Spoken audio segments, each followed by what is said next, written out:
નકલીના ખેલની ગુજરાતમાં નકલીનો ખેલ જબરજસ્ત ફૂલ્યો ફાલ્યો છે। કદાચ અહીંયા એવી કોઈ વસ્તુ નહીં હોય કે જે નકલી ના મળતી હોય। ખાવા પીવાની ચીજો નકલી। શનિવારે અમે આપને બતાવ્યું હતું કે કેવી રીતે સ્વાસ્થ્ય સાથે લોકો ચેડા કરે છે અને મોતના મુખ સુધી પહોંચાડે છે, પણ હવે તો આ નકલીના કારોબારીઓએ ટોયલેટ ક્લીનરને પણ નથી છોડ્યું। ધવલ પાસેથી વિગતે જાણીએ। જી નુપુર, આ નકલીનો ખેલ ક્યારે અટકશે એ તો તંત્ર પણ નથી જાણતું કે કોઈ જ જાણતું નથી, કારણ કે સુરતના સરથાણાની અંદરથી એક નકલી ટોયલેટ ક્લીનરનું કારખાનું મળી આવ્યું છે અને મુંબઈ પોલીસે આ તપાસ આદરી હતી। ગુજરાત પોલીસના તો ધ્યાનમાં જ નહોતું આવ્યું કે મુંબઈ પોલીસ એટલે ગુજરાત પોલીસ કે તંત્રના કોઈના પણ ધ્યાનમાં નહોતું।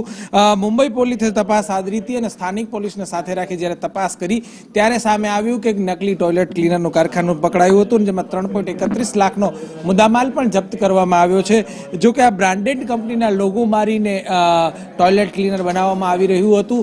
આપ જે મોલમાંથી ખરીદી કરી રહ્યા છો ત્યાં કયું ટોયલેટ ક્લીનર વપરાઈ રહ્યું છે અથવા તમે જે પણ ચીજ વસ્તુઓની ખરીદી કરી રહ્યા છો એ સાચી છે કે ખોટી એ જોઈ જાણીને જ ખરીદવી જોઈએ તેવું લાગી રહ્યું છે। જી, અને હવે